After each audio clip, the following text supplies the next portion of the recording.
Well, first off, just to start off, I feel we had a good bye week as far as getting guys healthy and getting some guys back. At the same time, guys that, been playing dinged up, just getting them a little healthy, right?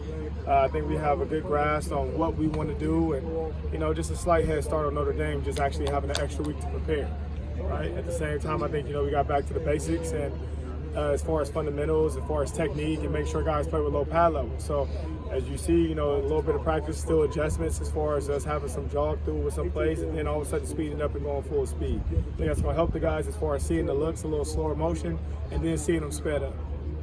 Seems encouraging to see Jaxson getting second team reps practice. Where is he at? He's still day-to-day.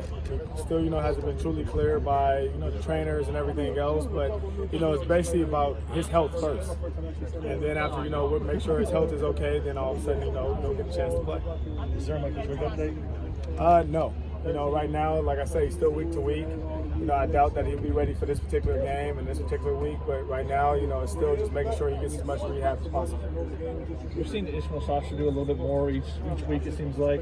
What will he add once he's able to contribute for you guys? To one, he's huge. Secondly, he's, very athletic. So it's hard to find big men that are athletic, and he's both, right? So just another guy that'd be quality as far as us on the depth, but also a big-time player. Which take away from the developmental scrimmage on Thursday?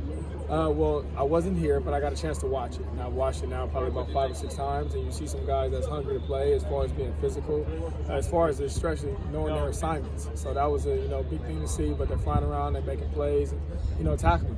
With Jack. Make any changes from that? Well, as you see, it's a lot more guys that are younger guys that's out here playing. So that's kind of the changes that's being made from that. Even some of those guys getting a chance to play special teams. With Jaxson, what's he shown you over the course of these last 4 weeks, just as he's been rehabbing?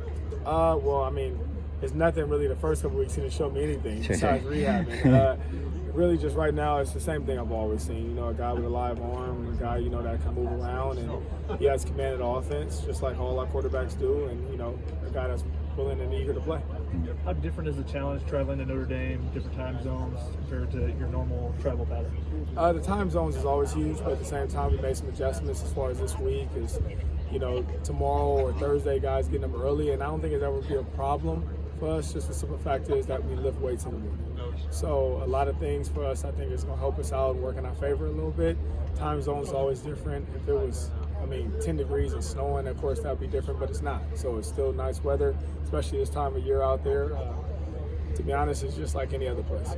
Are you expecting to see more than one Notre Dame quarterback in this game?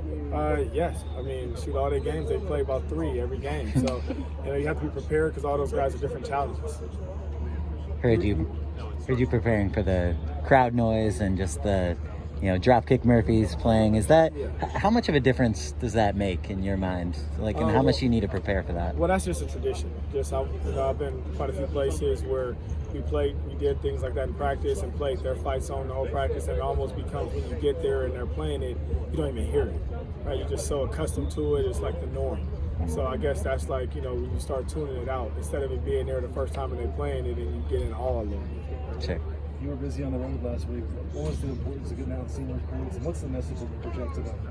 Well, a lot of those guys I didn't get a chance to quite see besides seeing them playing games and stuff like that. So that was good. It's always good to see guys playing around and stuff like that as far as high school games, especially last year. You don't take it for granted because of COVID. So that's huge just to get a chance to be on the road and evaluate. So the message is, hasn't changed at all. USC is a great place, and plan on being here for a very long time.